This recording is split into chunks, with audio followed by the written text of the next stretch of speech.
BNR gold and diamonds తరుగు తక్కువ బంగారం ఎక్కువ ఇప్పుడు మన వైజాగ్లో. నా మేకింగ్ స్టైల్ ఉంటుంది ఈ సినిమా అంటే గత 3 సినిమాలు ఒక్కొక్క సినిమా ఒక్కొక్క టైపు, ఇది 4వ టైప్ ఉంటుంది. ఇది ఖచ్చితంగా ఉంటుంది. నేను చాలాసార్లు చెప్తున్నా, ఆల్ జానర్స్ చేయాలి. నేను ఒక జానర్లో ఫిక్స్ అవ్వకూడదు. అసలు మహాసముద్రం తీసిన తర్వాత మంగళవారం అసలు కంప్లీట్ వేరే. అసలు మేకింగే వేరే, మేకింగే వేరే అండి అది. సో మళ్ళీ అక్కడి నుంచి వస్తే శ్రీనివాస మంగాపురం వేరే. మంగళవారం నుంచి మాట్లాడాలంటే యాక్చువల్గా అది మీ స్టైల్ కానీ సినిమాలోకి వెళ్ళారు.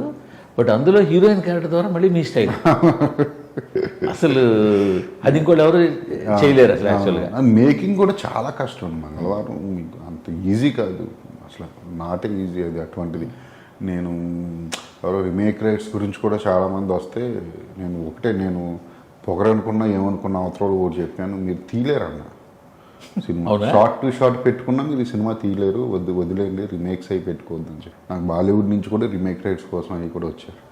నేను ఇవ్వనన్నాను, మీరు తీయలేరని చెప్పాను. నేను మీరు మంగళవారాన్ని పట్టుకెళ్ళి ఇప్పుడు RX-100 తీసుకెళ్ళి అక్కడ ఏదో వేరే చేసినట్టు మీరు మంగళవారాన్ని తీసుకెళ్ళి వేరేది ఏదో చేస్తారు. కానీ ఈ స్టైల్లో బుధవారం సోమవారం చేస్తారు. నేను అంటే మంగళవారం యూనిక్ సినిమాలు అవి కొన్ని RX-100 అక్కడ అంత దానికి పొటెన్షియాలిటీ ఉంది అన్నప్పుడు మీరు ఎందుకు దాన్ని అక్కడ అటెంప్ట్ చేయలేదు?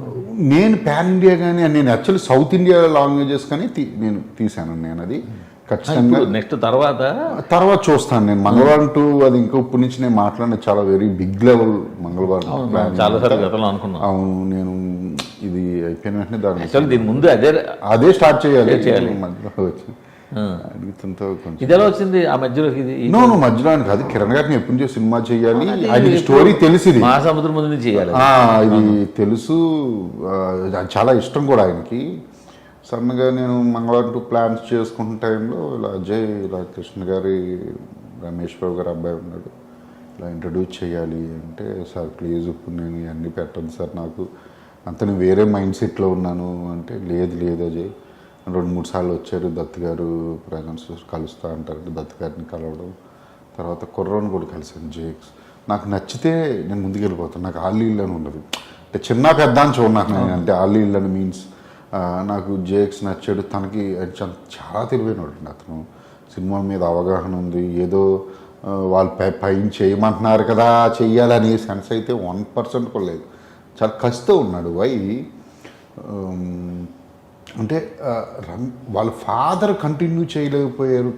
ఆ లెగసీన్ అనేది ఎక్కడైనా నాకు అనిపించింది, చెప్తున్నా, చేయలేకపోయారు. నేను చెయ్యాలనేది ఏదైనా ఉందేమో అని నాకు అనిపించింది. నాకు అది నచ్చింది అతని మాటల్లో. నాకు ఆ కసి ఉన్న వాళ్ళు అంటే ఇష్టం. కుర్రోడు అండి తను, 25 ఇయర్స్ కుర్రోడు, కసి మీద ఉన్నాడు.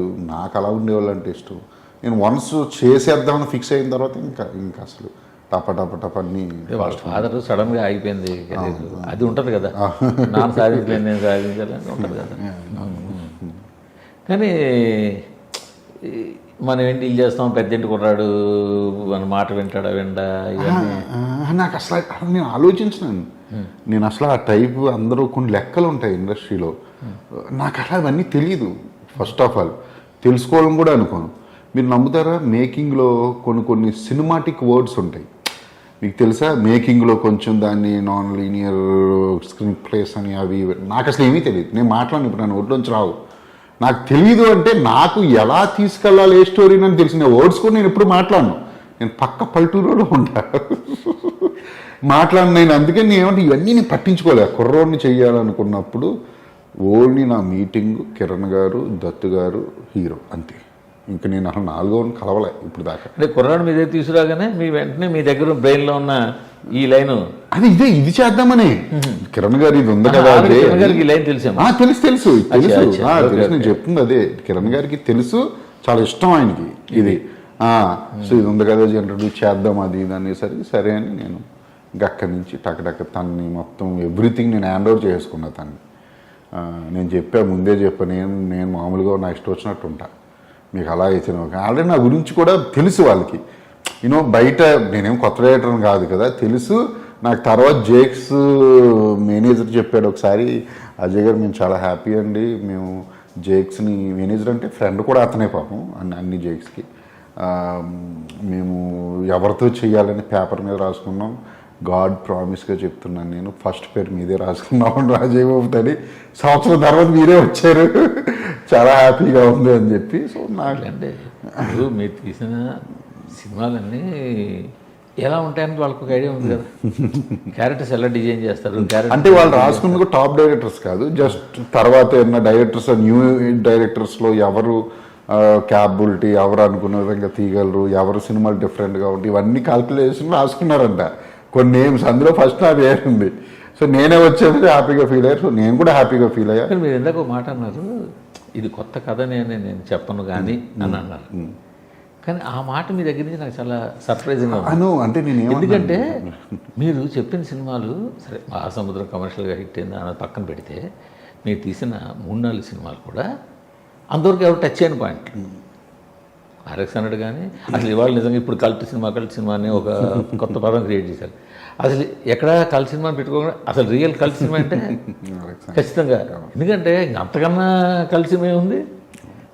ఆర్ఎక్స్ అన్నాడు ఈవెన్ ఇవాళ కూడా అది. సో అలాంటి సినిమా తీశారు. మహాసముద్రం అసలు అది కూడా అలాగే. అంటే ఏమంటారంటే మంగళవారం ఆ అమ్మాయి అసలు రెవల్యూషనరీ సైకలాజికల్ ప్రాబ్లం అనే క్యారెక్టర్. సో అంతే మీరు ఎప్పుడు కూడా రొటీన్ అన్న పదం మీ దగ్గర లేదు. ఫస్ట్ టైం నేను వింటున్నాను. కొత్త కథని నేను చెప్పను కానీ నేను ఎప్పుడు అనట్లేదు కదా, ఇప్పుడు కొత్త కథని చెప్పను కానీ చెప్తున్నా నేను. ఫస్ట్ ఆఫ్ ఆల్ కల్ట్ అంటే ఏంటంటే, అంటే మనం ఒక పాత్ క్రియేట్ చేయడం అని, మన పాత్రలో ఒక 10 మంది వచ్చేటట్టు చేయడం. దాన్ని ఏంటంటే అది ఎప్పుడు RX100 ఇంపాక్ట్ అంటే అమ్మాయిని విలన్ చేసి హీరోని చంపించేయడం అనేది అంత ఇంపాక్ట్ఫుల్గా మెయిన్ అది ఎవడో చెప్పలే. సో నేను చెప్పిన తరువాత చాలా సినిమాలు వచ్చినాయి, 10 మూవీస్ వచ్చినుంటే చాలా పెద్ద పెద్ద హిట్లైనవి కూడా ఉన్నాయి. కల్ట్ అనేది కూడా ఎప్పుడు కూడా అంటే అది ఆడియన్స్ ఇవ్వాలి, ఆడియన్సే చేస్తారు ఎప్పుడు కూడా కల్ట్ అని. మంగళవారం కూడా అంతే. మంగళవారం ఎంత వెళ్ళిపోయింది జనాల్లోకి అనేది 2 ఓపెనింగ్ డే తెలుస్తుంది మీకు, ఓకేనండి. మహాసముద్రం ఫ్లాప్ అయింది. నేనేమి అంటే ఫ్లాప్ మీన్స్ డబ్బులు రాలేదు, పోయింది, నేనేమి ఏమన్నా. కానీ నేను నాకు చాలామంది నన్ను ఎవడో ట్రోల్ చేయలే. వై నాకు చాలామంది ఇప్పటికే సినిమా బాగుంది సార్, నేను ఓపెన్ డ్రామా తీశాను, ఐడియా ఫెయిల్ అయి ఉండొచ్చు, అన్నీ మనకు తెలియదు కదా సార్. ఒకటే సార్, నేను కూడా చాలాసార్లు గతంలో కూడా చెప్పాను, ఒక్కొక్కటి ఎంత గొప్ప సినిమా ఒక్కొక్కసారి జనాలు రీచ్ లేకపోవచ్చు, ఒక్కొక్కటి సినిమా అంత ఎలా ఉన్నా కూడా జనాలు రీచ్ అవ్వచ్చు. సో అందుకనే మీరు గమనిస్తుంటే చాలాసార్లు క్రిటిక్స్ తాలూకా వెర్షన్కి సక్సెస్కి మధ్యలో గ్యాప్ ఉంటుంది, బికాస్ ఆఫ్ దిస్ ఓన్లీ. ఇప్పుడు మహాసముద్రంలో మీరు ఒక మంచి 3 పాత్రల మధ్య మీరు చెప్పిన ఓపెన్ డ్రామా, స్ట్రగులు, ఆ ఎమోషన్స్, అది ఎలా ఉంటుందంటే యాక్చువల్గా చెప్పంటే చాలా క్యాజువల్గా మన ముందు ఒక కథ చదువుతున్నట్టు లేదా ఒక నవల చదువుతున్నట్టు ఉంటుంది. అది స్క్రీన్ మీద జనాలకు ఎంతవరకు రిసీవ్ అన్నది అది వేరే విషయం, అక్కడ తేడా. నాకు అడివిశేష్ చెప్పాడు ఒకసారి, అది నావల్ మేకింగ్ అది సినిమా ఫ్లాప్ అయినా సరే బాగుంటుంది సినిమా, అది ఒక కథ చదువుతున్నట్టు ఉంటుంది. ఓపెన్ ఓకే, అది పోయింది ఇక్కడ ఇండస్ట్రీలో అంటే హిట్ ఫ్లాప్ అని చూస్తారు కదా.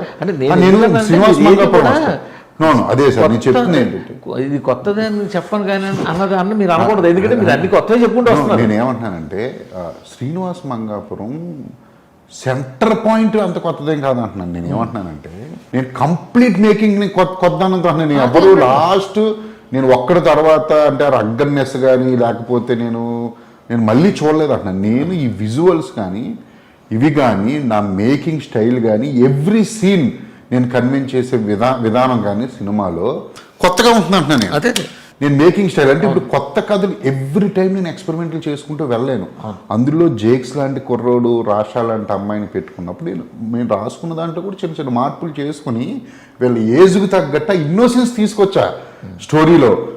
మీకు నేను ఈరోజు చెప్తున్నాను కదా సార్, అంటే మీరు విమర్శనాత్మకంగా చూడకుండా ఒక సినిమా చూసినట్టు అంటే మీరు కూర్చున్న వెంటనే చూస్తే 10th మినిట్ మీరు ఇన్వాల్వ్ అయిపోతారు క్యారెక్టర్లో. అంత ఆర్టిఫిషియాలిటీ ఉండదు సినిమాలో.